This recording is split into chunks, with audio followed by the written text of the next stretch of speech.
கம்பெனியை நீங்கள் சூஸ் பண்ணுங்கள், கம்பெனி உங்களை சூஸ் பண்ணக்கூடாது. ஓகேங்களா? கம்பெனி உங்களை சூஸ் பண்ணுற லெவலுக்கு நீங்கள் போனீங்க அப்படின்னா அப்போ அண்டர் கான்ஃபிடென்ட்டாக இருக்கீங்கன்னு அர்த்தம், இல்லை நீங்கள் குவாலிஃபைடு இல்லைன்னு அர்த்தம்.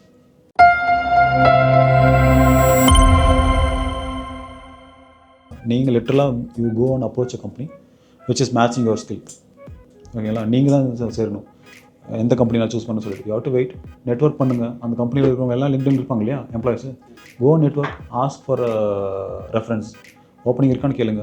ஓகேவா? இல்லையா என்றைக்கு வரும்னு கேளுங்க. அப்ளை பண்ணி வைங்க, ஃப்யூச்சரில் வந்தால் கொடுங்கன்னு சொல்லி கேளுங்க. ஓகேவா? நான் ரொம்ப நாள் ஃபாலோ பண்ணிட்டுருக்கேன். டிஸ்டர்ப் பண்ணுங்கள் மாதத்துக்கு ஒரு டைம் ஹெச்ஆர்.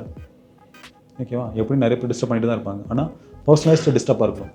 ஓகேவா? ஓகே, இந்த பையன் ரொம்ப நாள் என்ன கேட்டுட்ருக்கான், இவன் ரொம்ப நல்லா தெரிஞ்சு வச்சுருக்கான் நம்ம கம்பெனின்ற அளவுக்கு you need to be very close to them.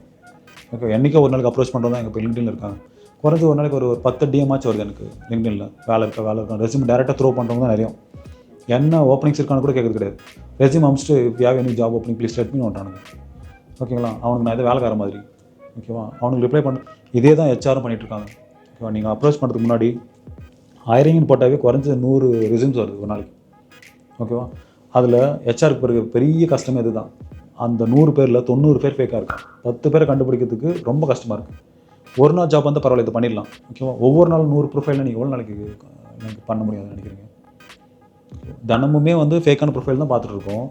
இப்போ நீங்கள் அனுப்புறீங்க அப்படின்னா அதில் என்ன வந்துட்டு போகுது? மெயில் ஒரு நாளைக்கு 100 வருது. ஓகேங்களா? 100 மெயிலில் நீங்கள் அனுப்புறது நாங்கள் அதே பேஷன்ஸோட பார்க்கணும்னு நினைக்கிறீங்களா? அடுத்தடுத்த நாள் பார்க்க முடியாது. எப்படி பார்க்க முடியும்? எங்களுக்கு வந்து என்ன அதுதான் வேலையா? தினம் வந்து மெயிலை பார்த்துக்கிட்டு யார் கரெக்ட் யார் தப்புன்னு பண்ணிட்டு இருக்குது. இட்ஸ் ஹைலி டிஃபிகல்ட் ஜாப் அது. ஓகேங்களா? இப்போ நாங்கள் வந்து ஹெச்ஆரோட கஷ்டம் என்ன தெரியுங்களா? இப்போ வந்து ஒரு 100 பேர் ஷார்ட் லிஸ்ட் பண்ணுவாங்க. ஓகேங்களா? 1000 ப்ரொஃபைல் வருது அப்படின்னா 1000 ப்ரொஃபைலில் 100 பேர் ஷார்ட் லிஸ்ட் பண்ணி அதை டீம் லீடு காமிச்சு இதில் யார் வராங்கன்னு சொல்லிட்டு அவங்க ஒரு 50 பண்ணுவாங்க. 50 அதில் யாரும் பட்ஜெட் எல்லாம் கரெக்டாக வருதுன்னு பார்ப்பாங்க. சேலரி ஓகேங்களா? இப்போ எக்ஸ்பீரியன்ஸ் எடுக்கணும் அப்படின்னா ஓகே 25K பட்ஜெட்டில் வரோம் அப்படின்னா இது வில் டிப். அப்படி எடுக்கணும் அப்படின்னா நாங்கள் 18,000 சம்பளம் இருக்கணும். ஓகேங்களா? இப்போ இதெல்லாம் மேட்சாக ஒரு 25 பேர் வருவோம். 25 பேருக்கு இன்டர்வியூ வைப்போம். அதில் எல்லோரும் ஷார்ட் பண்ணிவிட்டு ஒரு 5 பேருக்கு ஆஃபர் கொடுப்போம். அந்த 5 பேர் வேறு எங்கேயாவது ஜாப் கிடச்சுன்னு ஓடிடுவோம். எல்லோரும் மல்டிபிள் ஜாப் ஆஃபர் வச்சுக்கிட்டு இப்போ இவ்வளோ பெரிய ப்ராசஸை நாசம் பண்ணிட்டு போகிறாங்க இல்லையா?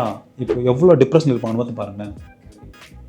ஓகேங்களா? நீங்கள் ஆஃபர் லெட்டர் வாங்கலாம் வரதில்ல. They are hungry to get வேறு அவங்களுக்கு வந்து அதிகமாக சம்பளம் கிடைக்குன்னு சொல்லிட்டு. ஓகேவா? அங்கே ரிஜெக்ட் பண்ணிட்டு போகணும், இல்லைனா வரலன்னு சொல்லிட்டு அப்பயே இன்ஃபார்ம் பண்ணணும்.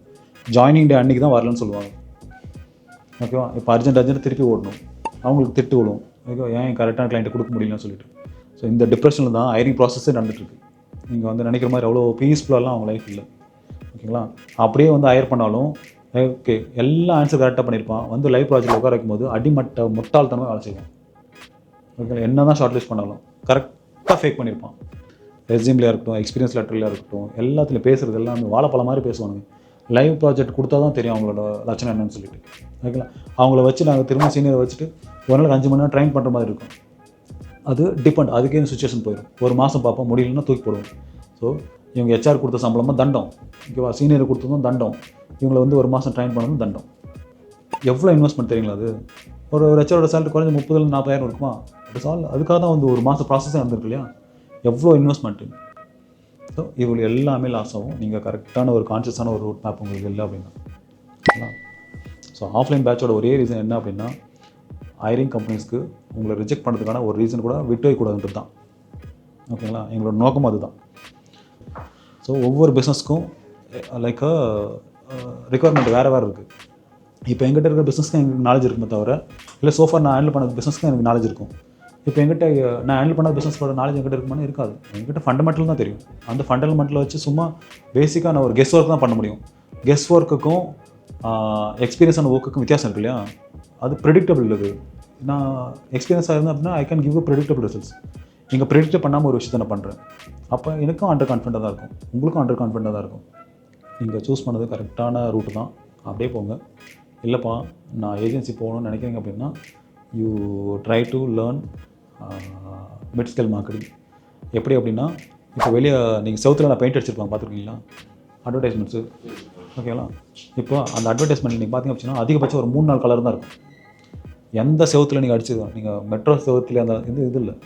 நீங்கள் ரோட்டில் போகும்போது ட்ராவல் பண்ணும்போது ஓகேங்களா, பிரிட்ஜ் மேலெல்லாம் ஓகேங்களா, பிரிட்ஜ் மேலே இந்த பாலிட்டிஷியன் அடிக்கிற இதாக இருக்கட்டும், இல்லை ஏதாச்சும் ஒரு ஜப்ப போட்டு அடிக்கிறதா இருக்கட்டும், எல்லாமே பார்த்திங்க அப்படின்னா அதிகபட்சம் 4 கலர் தான் இருக்கும். அந்த கலர் என்னென்னு சொல்லுங்கள்.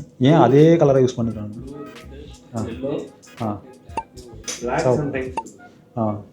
சிவப்பு ப்ளூ கண்டிப்பாக இருக்கும். ஓகேவா?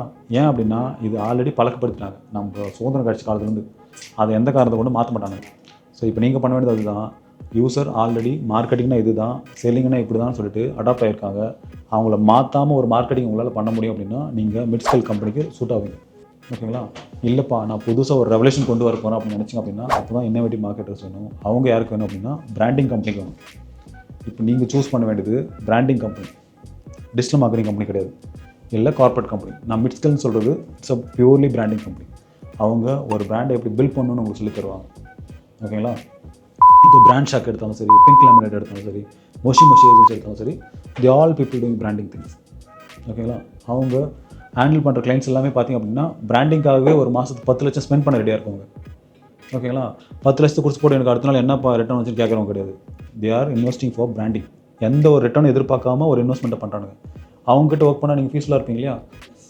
ஓகே, இப்போ ஆட் வந்து ஒருத்தன் ஜோசிக்காரன் வந்துட்டு அவங்ககிட்ட எப்போ 1000 ரூபாய்க்கு எனக்கு ரன் பண்ண என்னப்பா வந்துச்சு ரிட்டர்னே ஒன்றும் ஒரே ஒரு கால் கூட வரல, ஒரு ஃபார்ம் ஃபில் கூட வரல, உங்கள்கிட்ட அடுத்த நாள் கேட்டால் வச்சுக்கேன் உங்களால் அந்த ஜாப் பண்ண மாட்டேன்னு நினைக்கிறேன். ஒவ்வொரு நாளும் என்னடா நோயின்னு கேட்டுக்கிறாங்க. இதே மாதிரி 10 கிளைண்ட்டு ஓடிட மாட்டீங்களா நீங்கள்? எப்பா நான் வந்து சபரிமலைக்கு போனேன்னா சாமிட்டு ஃபோன் ஆஃப் பண்ணிட்டு ஓடிடுவீங்க. That is the level of torture you are going to get on agency. So நீங்கள் ஏஜென்சி போனீங்கன்னா இதை தான் கற்றுப்பீங்க. ஏன்னா நீங்கள் ரொம்ப க்ளோஸாக சேல்ஸ் காலை நீங்கள் கேட்பீங்க, அவன் பிச் பண்ணுறதை கேட்டுட்ருப்பீங்க. ஓகேவா? சேல்ஸ் டீம் எப்படி வந்து இன்வெஸ்ட் அனுப்புறது தான் நீங்கள் தெரிஞ்சு வச்சுருப்பீங்க. ஓகேவா? பேசும்போதே தெரியும். ஓகே இந்த கிளைண்ட் ஒரு 4 கிளைண்ட் ஹேண்டில் பண்ணியிருப்பீங்க. அப்போ இவன் இந்த மாதிரி டார்ச்சர் பண்ணுறாங்க சாமின்னு சொல்லிட்டு, இந்த கிளைண்ட் ரொம்ப நல்ல கிளைண்ட், இப்போ நம்ம சொன்னால் என்ன வேணாலும் அக்செப்ட் பண்ணுறான்னு சொல்லிட்டு இந்த மாதிரி குறைஞ்ச ஒரு 30 40 வேரியேஷன்ஸ் அப்பில் நீங்கள் பார்ப்பீங்க ஏஜென்சியில். அதுதான் உங்கள் நாலேஜ். அதை யாராலையும் சொல்லித்தர முடியாது, என்னால் கூட சொல்லித்தர முடியாது. ஓகேங்களா? அது இட் இஸ் அ ப்ராக்டிக்கல். ஓகேங்களா? அதுக்கு உங்களுக்கு ஆப்பர்ச்சுனிட்டி கிடைக்கணும், ஆப்ஷனும் கிடைக்கணும். சோஷியல் மீடியா வந்து இட் இஸ் அ கிரியேட்டிவ் பீப்புளுக்கு. உங்களால் ஒவ்வொரு நாளும் ஒரே விஷயத்த, எக்ஸாம்பிளுக்கு ஒரே சர்வீஸை 100 நாளைக்கு 100 விதமாக உங்களால் கொடுக்க முடியும் அப்படின்னா யாரோ சோஷியல் மீடியா மார்க்கெட். ஒரே விஷயந்தான் அடுத்த 3 மாதத்துக்கு ஒவ்வொரு நாளும் ஒவ்வொரு கான்செப்டில் வர முடியும் அப்படின்னா you are good to go for social media. இது அப்படி கிடையாது. இது டைட்டில் டேக்னா 60 கேரக்டர் தான், டிஸ்கிரிப்ஷன்னா 160 கேரக்டர் தான். அதுக்கப்புறம் என்னமே கிடையாது. பேட்டர்னைஸ்ட் ஒர்க்.